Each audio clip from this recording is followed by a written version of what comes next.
Oi pessoal, passando aqui para compartilhar um texto da Bíblia que me tocou muito aí umas semanas aí atrás. Está em Lucas 18 e essa é uma parábola que fala sobre o juiz e uma viúva. Seria o juiz iníquo, né? Ou assim a viúva que ora insistentemente. Ela é falada mais pelo aspecto da viúva, né, do que do juiz.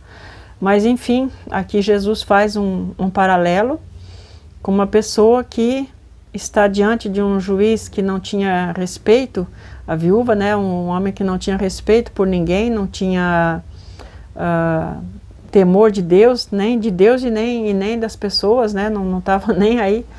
Mas a viúva continua insistindo, continua indo, né? Então o que Jesus salienta aqui, que ele trabalha bastante com paralelos, né? Se ela diante de um juiz iníquo não parou de esperar uma resposta, quanto mais nós diante de um juiz justo e bom, que é o nosso Deus, né? O que o juiz faz? Ele é uma autoridade, né? Ele bate o martelinho e aquilo que ele decide tem que ser feito, né?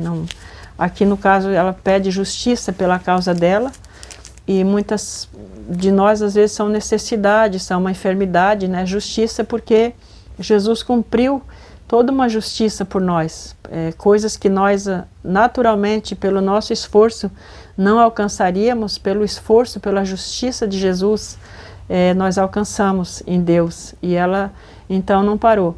Então eu quero, né, deixar esse pano de fundo aqui sobre a viúva e o juiz, e agora passar um outro paninho de fundo, que é o que eu quero salientar aqui nessa parábola, no final dela, que a gente vai ler aqui, que ela tem a ver com a volta de Jesus. Eu vivi num tempo, antes do ano 2000, havia muita expectativa pela volta de Jesus. E já tinha sim se estudado algumas coisas que tinham se cumprido, né, em cima daquilo que já tinha se cumprido, assim, por exemplo, formação do Estado de Israel, um dos sinais, né, e alguns se concluía que Jesus estaria então voltando, porque fechava com outro estudo, que eram as Semanas de Deus, enfim, eram várias coisas assim que apontavam para a volta de Jesus. E aí, tinha pessoal no meu grupo lá, que na época eu era jovem, que não queriam mais fazer o vestibular, outros queriam cancelar a faculdade, e eu também queria parar lá algumas coisas que eu estava fazendo, que não vai valer mais a pena perder tempo com isso, Jesus está voltando, então já largar tudo isso aí de mão. Mas enfim, os pastores foram sábios em pregar mais de uma vez, não, quando Jesus voltar você vai encontrar fazendo. Fica assim, né? Não mandou ninguém fazer isso. Tem coisas que ele mandou e a gente não está fazendo, né? Na verdade, que ele ordenou para se preparar para a volta dele. E aí eu até lembro de um detalhe importante que eu nunca me esqueci, né? Nós estávamos indo para uma chácara de recuperação, levando lá uma pessoa para se recuperar, e aí no caminho paramos para comprar pão. E aí o menino que foi lá, é o Eduardo, se o Eduardo estiver me ouvindo, ele vai lembrar disso. Ele entrou para comprar pão na padaria e voltou com um bago de olho arregalado. Gente, subiu o pão de novo, era uma época também de muita inflação. Jesus tem que voltar logo, desse jeito não dá. E depois eu pensei, puxa, em outras partes do mundo o pão não deve ter subido, né? Aí Jesus vai voltar porque o pão aqui está subindo, alguma coisa não estava combinando. Mas enfim, eram assim, coisas do dia a dia muito. Aí quando passou essa época eu pensei, não, falar em volta de Jesus, né, quando voltar, voltou, né, chegar, chegou, tipo, ficar esperando e cogitando, né, então eu me fechei bastante para esse assunto. E aí há umas semanas aí atrás, um tempo, o Espírito Santo me tocou muito, porque agora realmente são muitos sinais, né, se cumprindo, e eu também creio assim, né, que a volta dele está muito próxima. E aqui nessa parábola, né, Jesus fala, bem no final dela, ele diz, ouçam bem o que diz esse juiz iníquo, né, e aí ele fala, será que Deus não fará justiça aos seus escolhidos, que a ele clamam dia e noite, embora pareça demorado em defendê-los, digo a vocês que depressa lhes fará justiça. Contudo, quando o Filho do Homem vier, será que ainda encontrará fé na terra? Né?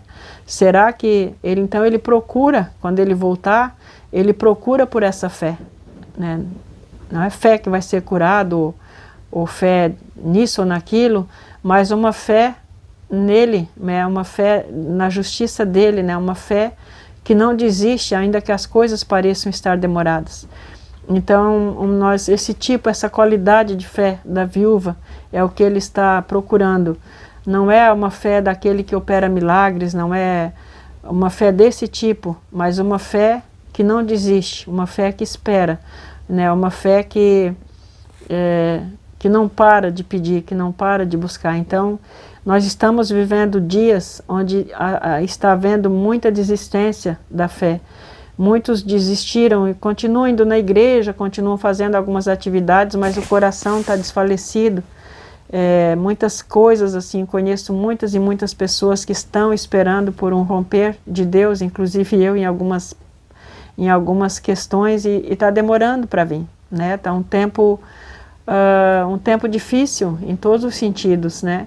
Mas eu quero animar todos que isso é algo que Jesus procura, e me parece que ele não está muito animado que vai encontrar muito dessa fé aqui na terra. Nós precisamos estar assim com esse tipo de fé. Eu, inclusive, renovei o meu tempo de oração. Eu acabei com o tempo diminuindo, o tempo que eu fico na presença de Deus orando, né? Orando especificamente.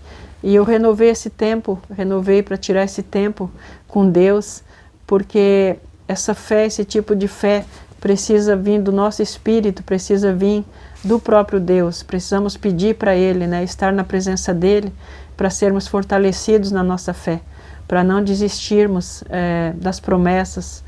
Eu, por exemplo, algo interessante também, né, que Jesus fala, ele vem e vai agir depressa, então parece um paradoxo, já que a mulher esperou ali tanto tempo, aí que depressa, o que é depressa aqui, né?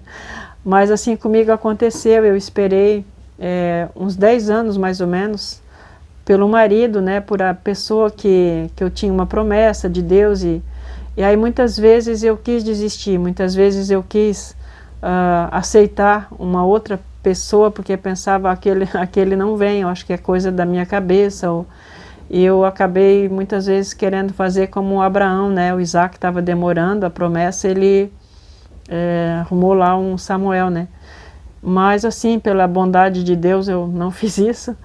E foi bastante interessante, porque com todos esses anos de espera, quando o meu marido veio, ele veio da Alemanha, ele é natural da Alemanha, veio para cá, e dentro de um espaço de 3 dias que estávamos conversando, ele me pediu em casamento, e exatamente com 5 meses eu estava casada e já morando na Alemanha, um tempo. Então eu esperei muito tempo, e quando Deus agiu, foi assim que me deixou meio sem entender. Aliás, quando eu entendi, já tinha acontecido, né? Fui entender as promessas e tudo mais. Então eu quero animar com essa palavra a todos que estiverem me ouvindo, a não desistir, né? Não desistir das promessas de Deus, e não desistir de esperar, né? Se preparar para a volta de Jesus, se preparar com fé, se preparar para que ele nos encontre com fé, nos encontre ligados com Ele, nos encontre na presença dEle, porque Ele é um Deus bom, Ele não é como esse juiz, né? Não desistirmos de vir a Ele, né? De procurar nele todas as coisas, né? De não aceitarmos um nível de vida menor do que esse, daquele que espera em Deus, aquela pessoa que, ainda que demore algumas coisas, não desiste de acreditar na bondade de Deus, na fidelidade de que Ele vai operar a justiça, né? Aquilo que o juiz decreta é aquele martelinho que todo mundo espera, né? Porque quando ele decreta e diz é assim, está decidido, as coisas aí, elas precisam ser colocadas em prática, né? Precisa vir rápido, e assim é o nosso Deus. Então, animar todos, né, para a volta dele, a esperar, a crer e não desistir. Amém?